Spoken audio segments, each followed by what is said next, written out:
సమూయేలు మొదటి గ్రంథం 16వ అధ్యాయం 11వ వచనం. నీ కుమారులందరూ ఇక్కడ నున్నారా అని యెషయాని అడుగగా అతడు, ఇంకను కడసారి వాడున్నాడు, అయితే వాడు గొర్రెలను కాయిచున్నాడని చెప్పాను. అందుకు సమూయేలు, నీవు వాని పిలువనంపించుము, అతడిక్కడికి వచ్చు వరకు మనము కూర్చుందామని యెషయాతో చెప్పగా. స్తోత్రం చెప్పండి ఒకసారి. హల్లెలూయా చెప్పాలి గట్టిగా. హల్లెలూయా. దైవజనుడైన సమూయేలు దేవుని ఆత్మచేత యెషయా ఇంటికి పంపించబడ్డ సందర్భంలో అతని కుమారులో ఒకరిని నువ్వు ఇశ్రాయేలు మీద రాజుగా అభిషేకించాలని దేవుడు చెప్పి పంపితే, ఒకప్పటి వలె బుడ్డిలోని తైలముతో కాక కొమ్ములోని తైలమును పట్టుకొని ఆమేన్ ఒక బలమైన రెట్టింపు సేవ చేసే యోగ్యుడు సేవకుడిని సిద్ధపరచాలి, అభిషేకించాలని.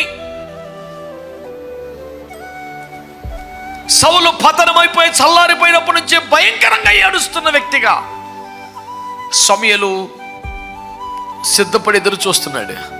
1 2 3 4 5 వరుస పెట్టి వస్తున్నారు కాదు,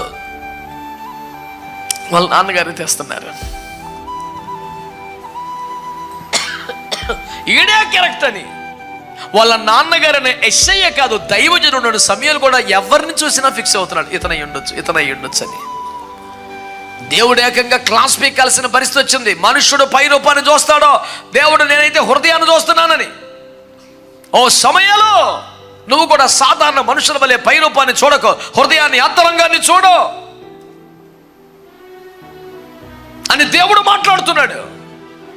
తీరా వస్తే ఇతడు పర్ఫెక్ట్, ఇతడు కరెక్ట్ పర్సన్ అనుకున్న 100ని దేవుడు రిజెక్ట్ చేశాడు. కాదు అన్నాడు. అసలు పిలవక్కర్లేదనుకునే పిల్లోని దేవుడు కోరుకుంటున్నాడు, వాని కొరకు ఎదురు చూస్తున్నాడు. ఆమేన్. అప్పుడు శామ్యూల్ అంటాడు, నీకు ఇంకా కుమారులు ఉన్నారా అని అంటే, చెప్పక తప్పని పరిస్థితుల్లో కడసారి వాడు ఒకడు ఉన్నాడు, అయితే వాడు పశువులు కాసుకుంటాడు అంటే వాడు అక్కర్లేదులే, రాజుకు పనికొచ్చే క్వాలిటీలు వాళ్ళు ఉండవులే, ఇశ్రాయేలు మీద రాజుగా అభిషేకించవలసిన వాడు ఖచ్చితంగా వాడు అయి ఉన్నాడులే.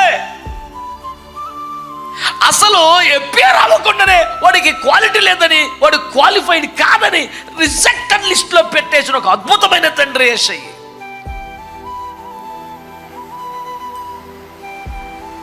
మంచి తండ్రి లాంటి సేవకులు కావాలని ఎందుకంటున్నాను? నీ కడుపును పుట్టిన పిల్లలే, నీవు కన్న పిల్లలే, ఎందుకు శరీర సంబంధమైన లౌకికమైన ఆత్మ కలిగి ఉన్నా అభిషక్తులు ఇంత వెయిట్ చేస్తున్నాడే.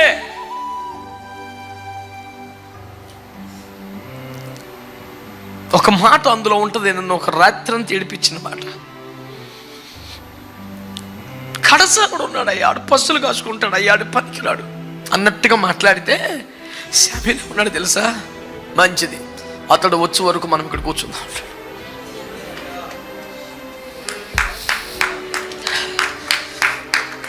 ఎంత గొప్ప దేవుడు! కన్న తండ్రి చేతని రిజెక్ట్ లిస్ట్ లో పెట్టబడిన ఒకటి కోసం పరమ తండ్రి వెయిట్ చేస్తున్నాడు. నేను నమ్ముతున్నాను, దైవజనుడిగా ప్రవచిస్తున్నాను, కొన్ని ప్రాంతాల్లో ఉజ్జీవం, కొన్ని సంఘాల్లో ఉజ్జీవం దేవుని ఏర్పాట్లో ఉన్న వ్యక్తి కొరకు వెయిట్ చేయబడుతుంది. బహుశా అది నీవై ఉండొచ్చు, ఒకవేళ అది నీ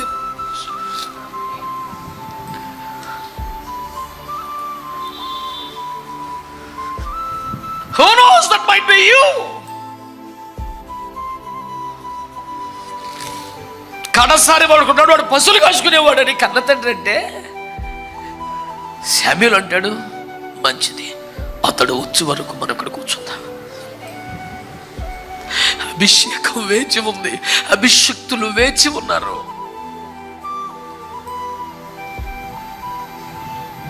Heavy weight anointing is waiting for David, a cowboy.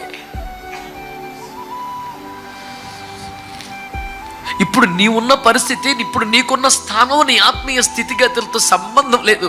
దేవుని ఏర్పాటు, దేవుని ప్రణాళికలు నీవు ఉంటే దేవుడు ఆ రేంజ్కి నేను తీసుకొస్తాను. నా బాధ ఏంటంటే తన కుమారులో ఎవరు ఎంపిక చేయబడ్డారో, ఎవరు ఏర్పాట్లో ఉన్నారో అనే అంత ప్రత్యక్షత లేకపోతే కనీసం అందరినీ సమానంగా చూసే ప్రేమన్నా ఉండాలి కదా.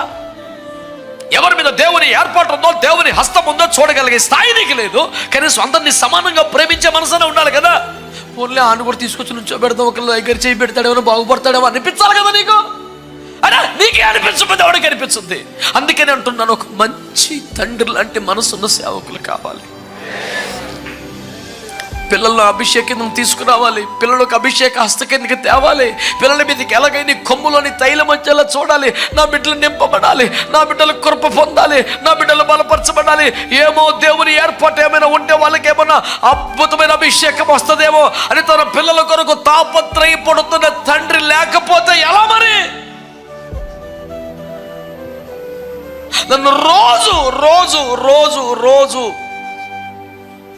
హెచ్చరించే, గద్దించే, రేపే పురికొలిపో ఒక మాట చెప్పనా? ఇప్పుడు చెప్పున్నారు గతంలో, తండ్రులే పిల్లల కొరకు ఆస్తిని సమకూర్చాలి, పిల్లలు తండ్రుల కొరకు